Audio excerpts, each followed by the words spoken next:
Bonjour, comme vous le savez, nous sommes en train de créer le nouveau décor de prière inspiré. Et pendant que nous sommes en train de finaliser les derniers détails, je me suis dit, je vais continuer quand même de vous encourager, de vous bénir à travers cette émission Prière inspirée. Et j'ai fait installer le décor dans le sous-sol de ma maison. Donc pendant plusieurs jours, je vais être avec vous. On va prier ensemble. Je vais continuer de partager la parole à travers, depuis ma maison et depuis le sous-sol de ma maison. Et voilà, donc ensemble, on va se retrouver dans Prière inspirée tous les jours et pendant plusieurs jours, depuis le sous-sol de ma maison, on continue de prier et d'être encouragé par la parole de Dieu. On se retrouve donc dans Prière inspirée.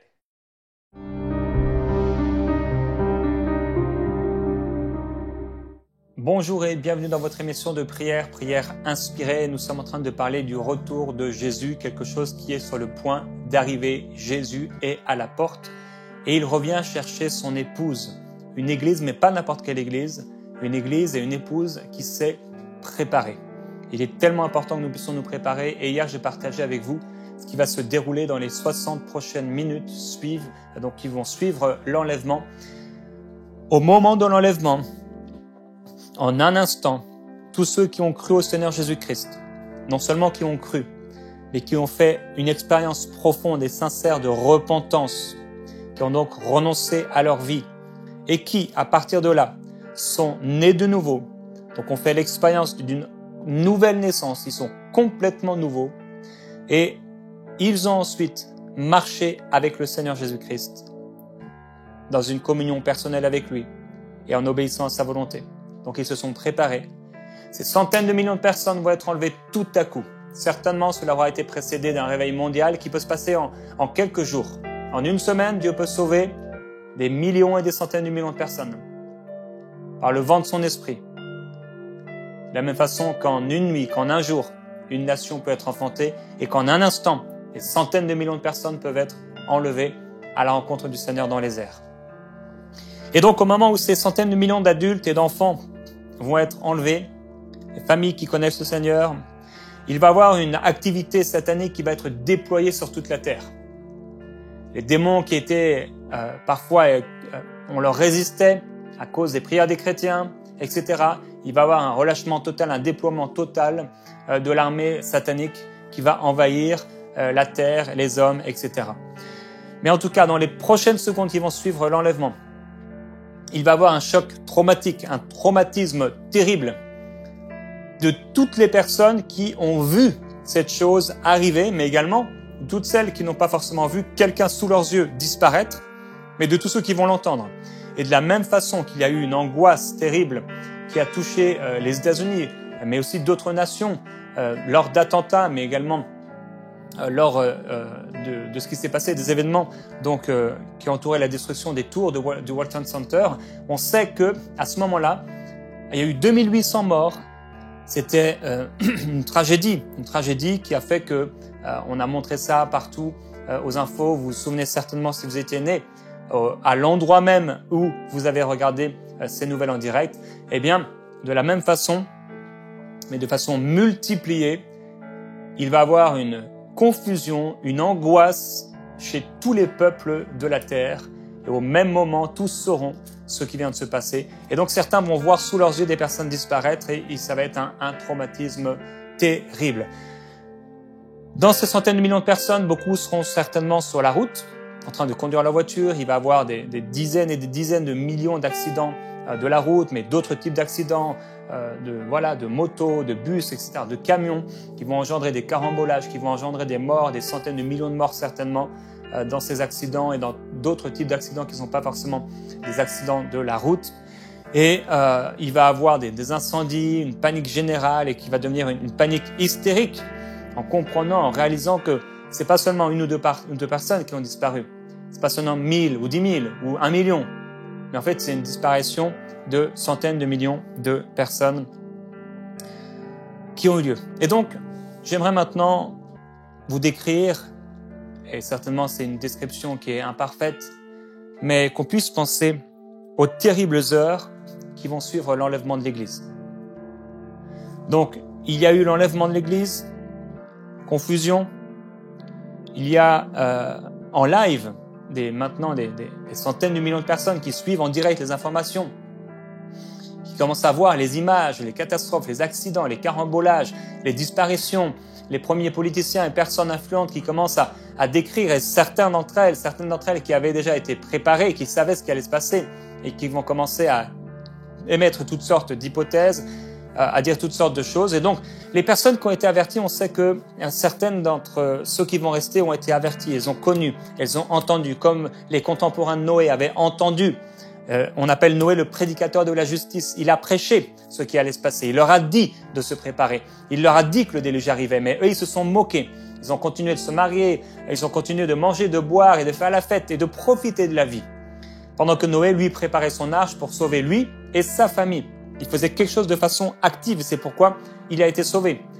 Et les personnes qui ont été averties, on sait qu'il va y avoir des milliers de suicides qui vont donc venir dans les minutes qui vont suivre l'enlèvement de l'Église, de ces personnes qui vont être dans l'angoisse et qui vont se dire « mais je suis passé à côté, mes parents m'avaient dit, ils m'avaient dit, mon fils m'avait dit qu'il avait été sauvé, il m'avait dit ce qui allait se passer. Et ça s'est passé. » Et l'Église, la grâce aura été enlevée, la lumière du monde, le sel de la terre ne sera plus sur la terre, il n'y aura plus de lumière, bien sûr, toujours à la lumière du soleil, pendant un temps en tout cas, mais il n'y aura plus de la lumière de l'Église, la lumière de la grâce de Dieu, la lumière de l'Évangile, elle ne sera plus là. Confusion, panique, démons, hordes de démons qui sont relâchés partout sur toute la terre sans trouver plus aucune résistance de la prière des chrétiens. Terrible condition de l'humanité, et qui vont engendrer tous ces suicides et toutes sortes de calamités. Et donc les gens vont commencer à se ruer, comme à l'époque justement de ce qui se passait aux États-Unis. On sait que dans les jours qui ont suivi l'effondrement des tours, les gens se sont rués dans les églises. Et parce qu'on sait qu'à chaque catastrophe, les gens sont à la recherche de solutions. Et malheureusement, ils vont se ruer vers les églises, et les églises auront été, pour beaucoup en tout cas, certainement en partie vidées. Mais en tout cas, une chose est sûre, c'est que tous ceux qui vont rester sont des faux prophètes. Tous ceux qui vont rester, ou alors sont des personnes qui ne marchaient pas avec Dieu. Il va y avoir des pasteurs qui vont rester certainement. Des gens qui étaient responsables spirituels, mais qui n'étaient pas prêts. Eux sauront ce qui vient de se passer, et les gens vont aller donc, suite à cette terrible tragédie, se ruer dans les églises et dans les endroits religieux. Dans une retranscription d'appel juste après l'effondrement des tours, il y a un policier qui explique à l'un de ses collègues qu'il n'arrive plus à voir la tour du World Trade Center. Et il dit « Je ne la vois plus, je vois juste un amas de poussière. » Et on a donc le téléphone qui avait été enregistré et on entend son collègue lui dire « Mais tu ne comprends pas, la tour n'est plus là, elle n'est plus là du tout. » Et c'est ce qui va se passer. On va dire « Mais ils ne sont plus là. Ces personnes ont été enlevées, elles ne sont plus là, tu ne comprends pas. » Et les gens vont dire « Mais c'est impossible !» Quoiqu'ils aient été préparés depuis longtemps par le cinéma, etc. On peut maintenant voir, suite à l'enlèvement, de nombreux pillages de magasins.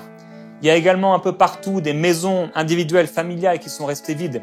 Certains païens même ont commencé à réaliser, on est maintenant dans les 24, 48, 72 heures suite à l'enlèvement, et certains ont commencé à réaliser que leurs voisins ne sont pas rentrés, ils ont aussi été enlevés, il y a des pillages de maisons. Certains même se disent, bon bah, la maison est plus belle que chez moi, je commence à y aller. J'espère que dans ces maisons, ils n'ont rien trouvé qui fait honte à l'évangile. Les politiciens du monde entier sont bien plus surpris qu'ils ne l'ont été lors de la crise du Covid, même si ça a engendré une panique et une gestion de la crise qui a été parfois catastrophique. Ils n'ont pas su quoi faire, mais ça va être bien 1000 fois supérieur à cette crise. Et encore 1000 est un petit chiffre par rapport à ce qui a été vécu. Certains maintenant se réveillent. Donc là, on est quelques heures après. Ils se réveillent de leur nuit parce qu'ils étaient en train de dormir. Ils se réveillent, ils se font leur café comme tous les matins. Ils voient sur leur téléphone des dizaines de messages. Ils lisent, ils ne comprennent pas, ils disent est-ce que c'est une blague? Ils cliquent sur les liens, ils se retrouvent devant les lives et ils réalisent, ils apprennent la nouvelle, qu'est-ce qui s'est passé. Ils vivent à retardement les réactions et la panique que des milliards ont déjà vécu de l'autre côté de la planète. Partout, on ne parle que de ça. Tous les gens qui travaillent et dont les conjoints étaient chrétiens se précipitent donc le jour même au travail de leur conjoint ou à la maison. Il y a en plus des accidents, des bouchons partout sur les routes. Et maintenant, qu'est-ce qui va se passer? Suite à l'enlèvement, dans les jours, les heures qui vont suivre, péché, folie et séduction. Il va y avoir une folie et une prise en charge politique. Maintenant, les gouvernements du monde doivent apporter une réponse et prendre en charge les populations choquées. Un certain nombre d'entre eux savent exactement ce qui s'est passé puisqu'ils étaient eux-mêmes serviteurs de Satan. Les politiciens se connectent ensemble pour discuter ce que doit être leur réaction, donc à travers Internet, etc. Ils réalisent que les défis sont terribles, mais qu'en même temps, le désir qu'avaient beaucoup de réduire la population a été assouvi. Parce que c'est le cas. Il y aura certainement, après la gestion de la crise, des temps meilleurs, une meilleure répartition des richesses. Comme après une guerre, les politiciens se disent « il faut, un état des lieux doit être fait, un recensement de toute la terre ». Alors ils vont mettre en place un procédé. Et des procédés qui avaient déjà été préparés, certainement ils sont déjà prêts, juste ils devaient être activés pour que tous les gens soient recensés à partir de puces, à partir de choses, pour qu'on puisse savoir maintenant et contrôler la planète. Et comme dans toute anarchie ou tout temps de crise, qu'est-ce que ça crée? La peur, et les gens sont prêts à perdre leur liberté pour avoir la paix. Et on a pu le voir dernièrement, encore. Et c'est ce qui va se passer. Les gens vont être prêts à perdre leur liberté pour avoir la paix, parce qu'on leur promet la paix. Les directeurs de millions d'entreprises chrétiennes maintenant doivent être remplacés. Certaines vont être tout simplement fermées, certaines vont être prises au contrôle par le gouvernement, où on va placer des personnes dans ces entreprises. Ça va prendre du temps. Des aides doivent être apportées pour éviter une crise économique, mais c'est déjà trop tard. Wall Street est en enfer. L'économie mondiale s'est déjà effondrée. Il y a des lois dans les prochaines heures, les prochains jours, des lois qui ne pouvaient pas passer à cause des chrétiens. Beaucoup sont déjà passées, mais des lois qui vont passer comme ça, tout de suite, parce qu'elles avaient été préparées depuis longtemps. Il y a également une prise en charge totale des médias par le prince de ce monde et une folie religieuse qui s'installe partout. Quand on enlève le bien et la justice de la terre, qu'est-ce qui reste? Tous ceux qui ont permis à la justice de se manifester, de résister encore au mal, ont été enlevés. Les gens se tournent alors vers les religieux, les imams, les prêtres, les pasteurs, etc., qui sont restés et qui tentent de les rassurer. Si vous tapez à l'heure où je vous parle sur Google, qui est le meilleur homme sur Terre, vous allez voir que Google vous propose directement Mahomet comme étant l'homme le meilleur sur Terre, que la Terre ait jamais connu. Faites la recherche, vous verrez. Des personnes religieuses commencent donc à défiler dans les rues et annoncent l'apocalypse. Certains se rendent dans leur église et ils s'attendent à voir leur pasteur arriver, le pasteur n'arrive jamais. Ou certains pasteurs voient leur brebis arriver, mais leur brebis n'arrive jamais. C'est vraiment l'enlèvement qui a eu lieu. Ils ne sont pas là. En même temps, il y a toutes sortes de déclarations, de croyances qui s'installent partout.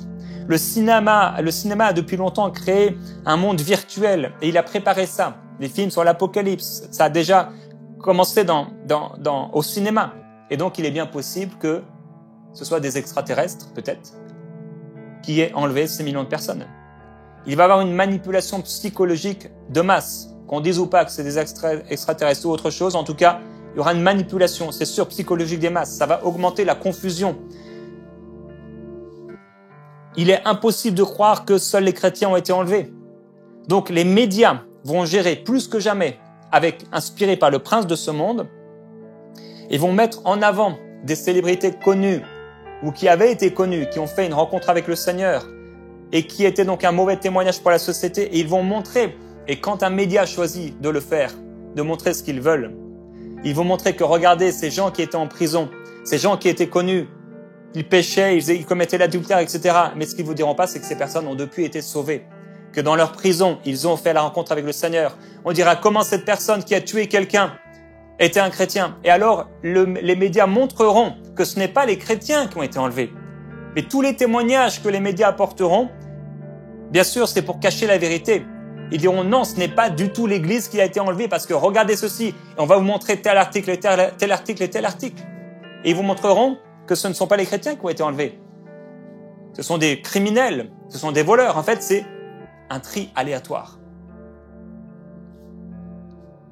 Pour le monde, c'est clair. Un prélèvement aléatoire a été fait sur la terre. Et puisqu'on voit encore des églises pleines, parce que les gens vont aller dans les églises, puisqu'on voit encore des églises qui sont pleines, des responsables religieux toujours actifs, on se dit, ce n'est pas l'église qui a été enlevée. La Bible dit, c'est pourquoi Dieu leur envoie, et leur enverra encore, une puissance d'égarement pour qu'ils croient au mensonge. Et si des millions de personnes qui étaient cultivées ont pu être séduits par Hitler à son époque. Des milliards de personnes vont être séduits par l'Antichrist, par les médias et par tout ce qui va se passer après l'enlèvement. Ils prendront en charge et créeront une religion unique. Il va également avoir une suppression du message biblique sur Internet, entre autres. Si les médias ont réussi à empêcher l'un des hommes les plus influents de la Terre à communiquer avec les gens qui étaient abonnés à ses réseaux sociaux et même à fermer ses comptes, un simple clic fermera le compte de millions de chaînes YouTube, si ça existe encore, ou d'autres réseaux sociaux, et de comptes qui dérangent, tels que des comptes religieux. C'est facile. En un clic, on peut supprimer tous les comptes religieux. Catégorie religion, flop, disparaît. Tous ceux qui prêchaient l'évangile, qui d'ailleurs ne posteront plus rien, et pourront être supprimés. Comme on peut le voir, Twitter a suspendu indéfiniment le compte officiel de Donald Trump, le privant de communiquer avec 89 millions de personnes qui étaient abonnées à son compte. Comme les médias ont enlevé beaucoup de choses qui les dérangeaient concernant les convictions que les gens avaient sur des choses qui entouraient le Covid, on supprimera en un clic ceux qui prétendent à l'enlèvement de l'Église. Et qui plus est, qui prêchent la repentance des péchés, qui sont vus par le gouvernement comme des droits fondamentaux. Des péchés qui sont, pour le gouvernement, normaux. Vous trouverez sur ces comptes suspendus. Ce compte a été suspendu car il enfreignait nos règles. Les gens ne sauront pas où trouver la vérité. Il y aura aussi des péchés et des folies diverses. Après les attentats du 11 septembre, il y a des Américains par milliers qui se sont précipités à la mairie pour faire quoi? Pour se marier. Encore un an après, la secrétaire d'une mairie aux États-Unis proche des tours qui se sont effondrées disait qu'il y avait encore, elle n'avait jamais vu de sa vie, des queues aussi longues pour se marier. Comme pendant la dernière crise où les gens se sont achetés des maisons, etc., se sont achetés des meubles, les gens se sont achetés des piscines plus que jamais auparavant. De la même façon, il va y avoir une folie qui va toucher le monde. De la même façon que pendant la crise, les gens se sont rués vers les magasins et certains se sont battus pour acheter du papier toilette. De la même façon, il va y avoir une folie. Quand les gens vont réaliser la brièveté de la vie, les gens vont vouloir profiter de la vie plus que jamais auparavant. Et comme le sel de la terre, la lumière du monde aura été enlevée, toutes les passions qui étaient retenues vont se déverser. Les esprits sataniques relâchés partout pour souiller, pour dévorer, pour tuer. Tout comme les esprits impurs ont amené les porcs à se précipiter de la falaise et à les tuer. Ces esprits impurs amèneront la destruction, l'immoralité, la débauche, le crime dans le monde entier comme jamais auparavant. Sodome et Gomorrhe passera pour peu de choses.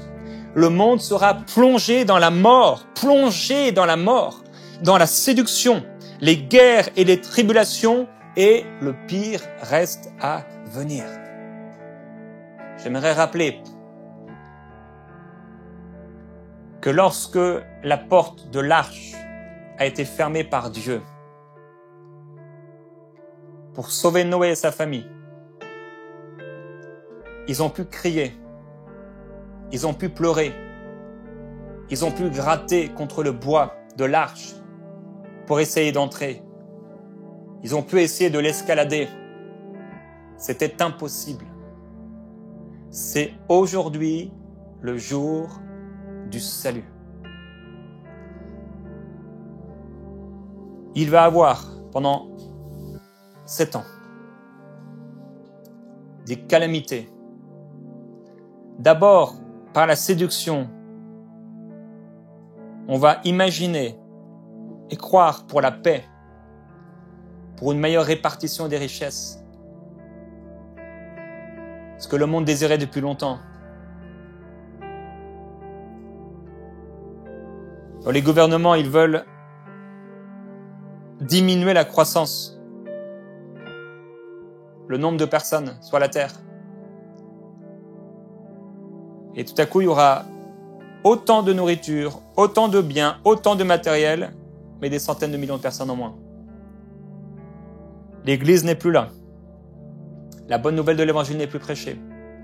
Les médias qui sont tenus par Satan à ce moment-là, 100%, qui enlèvent le message de l'Évangile autant qu'ils le peuvent. ce qui va amener à créer une religion unique et fausse, bien sûr. La séduction, la puissance d'égarement qui va leur être envoyée parce qu'ils n'ont pas eu l'amour de la vérité pour être sauvés. Les catastrophes, les disparitions, les gens perdus, le monde plongé dans la mort.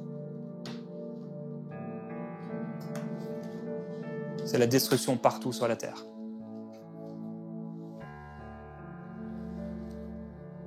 La question c'est, où est-ce que tu seras à ce moment-là? Si Jésus est à la porte et qu'il revient dans 1 an, dans 6 mois, dans 2 jours, dans 1 semaine, où en est ton cœur devant Dieu? Est-ce que tu es sincère? Est-ce que tu es vrai? Est-ce que tu es sauvé? Est-ce que tu lui appartiens? Alors tu peux regarder ça comme un film, comme un récit. Et si tu as l'amour de la vérité dans ton cœur, tu sais que Jésus revient. Et tu sais qu'il est mort pour toi.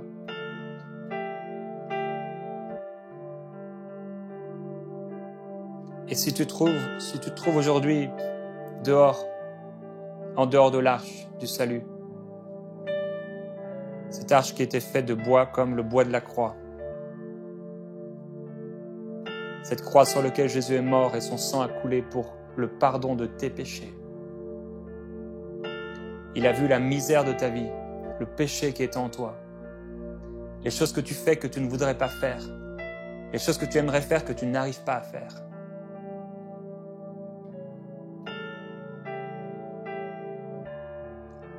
Il y a des gens qui sont venus à Jésus dans les évangiles. Un aveugle est venu à Jésus, il a dit, si tu peux me rendre la vue. Un lépreux est venu à Jésus. Il était défendu de toucher les lépreux, c'était une peste, c'était contagieux. Mais Jésus pose sa main sur le lépreux et il lui dit, oui, je le veux, sois pur. Et à ce moment-là, la lèpre s'en va.